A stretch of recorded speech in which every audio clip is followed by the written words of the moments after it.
The woman arrested, charged, and convicted in the shooting death of Ajika Owens in Ocala in 2023 describes the moments leading up to her pulling the trigger. She's pounding and she's pounding and she's pounding, and I just, I was terrified.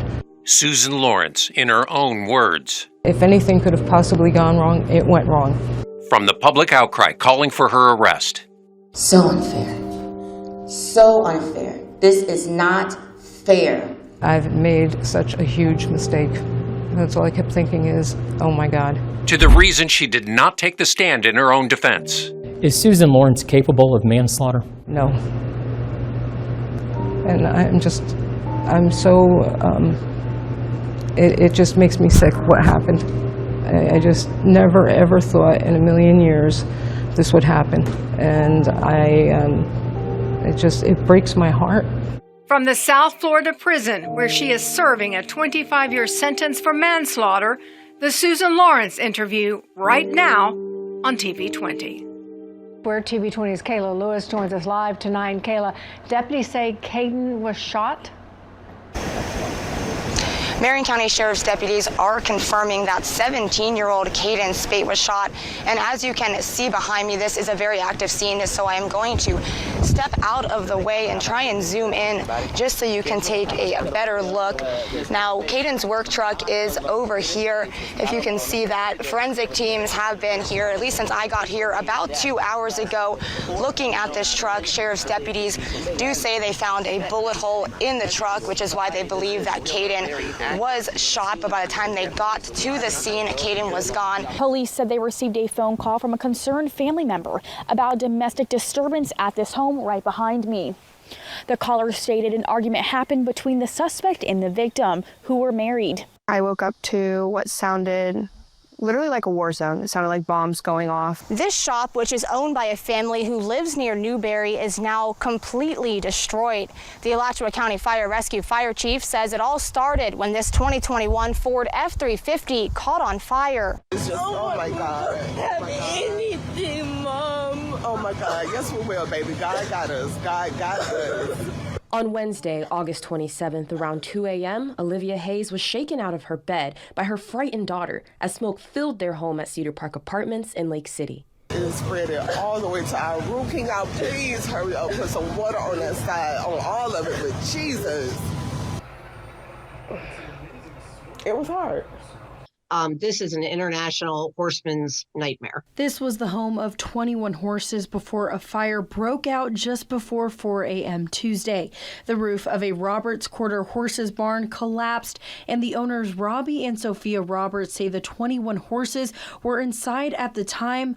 All of them died. Whitney Taylor says she was pumping gas when she heard someone screaming for help. Her like, help me. I'm like, oh my God, I just ran across the road, like stopping traffic, like y'all stop, like this house is on fire. According to eyewitnesses, a man driving a white van ran a red light and collided with a car, making a left-hand turn.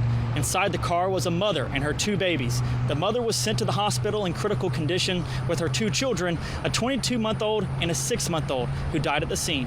One man who saw the crash immediately rushed to help. She opened the door, and when she opened the door, she said, my baby, my baby. I didn't see any baby. And then she looked down, I looked down, and the baby was laying between her legs. And I picked the baby up and it was already gone. They were good kids. They got caught up in the wrong situation with the wrong people, and just, you can't take that back. Robinson's lawyer read a statement from him, but at the end, Robinson offered up a few words, sorry for what he did. I apologize to my mama and my loved ones for the actions I have committed. I'd like to apologize to the victim family for the hurt I brought upon them. I made bad choices, and it ain't no excuses for my choices. I'm not gonna make excuses for. Inside this Alachua County courtroom, an emotional Joel Searby was seen mouthing "I love you" to his family, moments after he received a 10-year prison sentence on child sex crime charges. The victim, a 15-year-old boy who received dozens of sexual-related Snapchat messages from Searby last year. This progressed through the night until the next day. Jay Blankenfeld is the boy's father. He wanted to share details of his son's case to warn parents of the dangers of social media and the messages children receive from others, and in this case, a neighbor. Lindsay Langston sobbed as she described feeling trapped, saying she sent explicit photos and videos during her 3-year relationship with Congressman Corey Mills, but never imagined they could be used against her. I'm up against this person who is intimidating, and I don't know what to do. I don't want to make a big deal about it. Yeah, my reputation is important to me, but I don't care because I'm scared. I don't know what to do. I thought I could handle this, and I can't. I can't handle it by myself. This is the Isidro family. Maria, a wife and mother, was detained by ICE last week. I spoke to 2 of her daughters this afternoon before they got the call, saying she was taken back to Mexico. I had gone to work that day, and receiving the phone call that my mom had been detained was one of the hardest things I had to do. Okay, let him stay. You know what you said, and you should step down. You're a disgusting, vile human being. This man's comment is the one in question in Kamutz's letter, which led to this moment.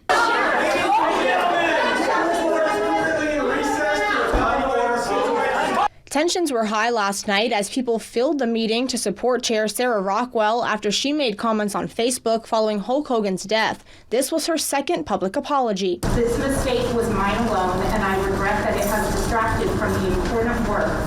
Gainesville and Broward County were put on notice just hours after Chief Financial Officer Blaise Agolia took office. And now he says that this is part of the state's effort to cut government spending across the board, leading to potential lower property taxes. A new era of accountability is upon us in Florida. The city of Gainesville and Broward County are the first targets of state audits authorized under the current budget. The goal, track how local governments are spending your tax dollars. It's Gator Nation on the biggest stage. The Gators' path to San Antonio.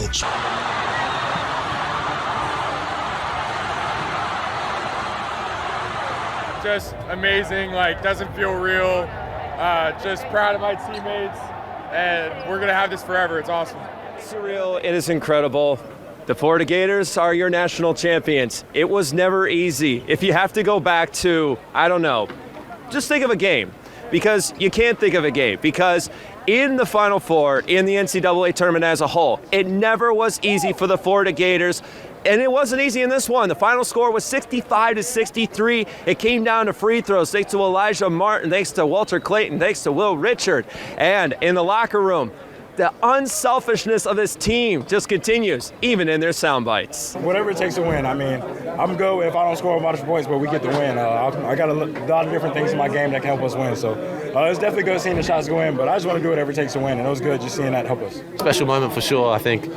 Just being able to get the ball inside, that's the best shots in basketball, just finishing around the rim. So, once we started doing that, it was a change in momentum, and I think that's the best type of offense, just get it inside in transition especially. Kondo and Will really stepped up and just started to make some plays, and I really believed in them, and this whole team just believes in each other, It means the world, honestly. It's the reason I came back in the first place. This man told me that we had an opportunity and that we could realistically win it.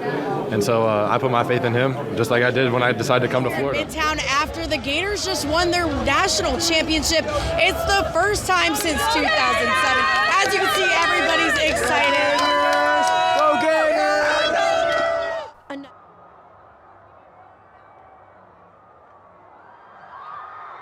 The Cougars had the #1 defense in the country. Many said it couldn't be done. Little did they know it was destiny. From the very beginning, you could see this Gator team was built different. They were special. With fight, grit, and heart, the Gators win the 2025 NCAA National Championship. The University of Florida introduces the newest member of Gator Nation, football coach John Sumrall. I'm built for this job. I was made for this job. Tonight, we take you inside his first news conference with the first impressions and his first promise. Winners win. I'm a winner. We're going to win. Hello and welcome into the TV20 Florida Football Preview Special. I'm Steve Ross, and we're going to talk about the upcoming Gator football season, and what a way to kick it off. We're going to bring in an esteemed media panel to talk about the Gators, the SEC, and what's going to come up here. We're going to start with Zach Alberverdi. He's from On3 Sports, covering the Gators. You all know Jake Ronhold, TV20 Sports Director. This guy needs no introduction. Chris Doering from the SEC Network. Edgar Thompson, longtime beat writer for the Orlando Sentinel. Fellas, welcome. Let me start with this. Look, I understand the quarterback position is the one that gets most of the hype, but it's gotten crazy with Lagway. So let's start with this. The time that he has missed, how important is that, or isn't it, in his long-term development? Well, this year we've helped over 23 community partners raise over $2.8 million. And that's what happens when a community comes together with heart, purpose, and a little bit of that WCJB spirit. And what a year, full of progress, purpose, and plenty of hometown pride. You're the winner of this month's One Class at a Time award. The Sea of Purple behind me is walking to find a cure to end Alzheimer's. On this Memorial Day, we honor the lives of those we've lost while serving our country. And tonight, we have an update on a story we first brought you 16 years ago. In 2009, TV20's Robert Bradfield reported on the grief experienced by a family following the death of a service member. Now, Robert is speaking with them again about the gift their son left behind, a gift they only recently received. The full meaning of their loss is starting to set in. A Gainesville family is in mourning, recalling the life of Private First Class Wayne Vincent. This was a first for me in 2009, talking with the family of a service member killed overseas. Lee and Betty Sue Vincent's son Wayne died in Afghanistan on July 25th. He was just an outgoing kid, and he made friends. I don't know that he ever met someone that he didn't like. He was 26 and the sixth casualty from Alachua County in the War on Terror since 2003. Wayne was many things to a lot of people: son, brother, friend, but there was one title he had that he never knew: Dad. Extremely proud to be able to call him my father. At the end of 2023, the Vincents received a Facebook message from a woman who gave birth to Wayne's son 15 years earlier. Xander Curry turned 1 the day after Wayne's death. It's an amazing gift. Xander had questions growing up, and when he became a teenager, his mother had answers. When I was little, that really wasn't the time to tell me, so I really started asking around 14 and 15, and that's when we found out. I don't think there would have been anything more comforting to him to know that he had a son. The Vincents have a home on the Swanee River in Bell. In the same neighborhood, Xander would visit with friends, not knowing Wayne's place was named after his father. We have friends that live right down the road, and we've drove by this house probably plenty of times, and we never noticed the red sign out front. Wayne kept a journal, and on the day he died, he detailed what he called his amazing surroundings. On the last day of his life, he wrote a journal entry about how pretty Afghanistan was, how nice the people were that they associated with. So it was remarkable that he wrote that morning. The journal is now filled with well wishes and personal stories from the men Wayne served with, providing Xander a glimpse of who his father was, while building a relationship with a new set of grandparents who can write their next chapter together. I believe we have a very strong relationship for the very little amount of time that we've known each other. You know what I'm thankful for? We had 26 good years. And God did not intend for it to go any longer than that, and we've accepted that. Well, they have a lot of catching up to do now, 16 years, and we can let you know Xander has 2 more years of high school, and he is considering his options, going to trade school or joining the military, or in fact joining the reserves, while also specifically going to school. So he says he hasn't made up his mind yet, but I do want to just mention, Dave and Paige, 2009. I was a young 22-year-old reporter. Kind of getting emotional to talk about this because I've stayed in touch with them. Wanted to over the last 16 years. Walking up to their home, nervous, again, 22 years old, now trying to report on the death of their son. Very difficult for them, but they were very gracious. They opened their home to me.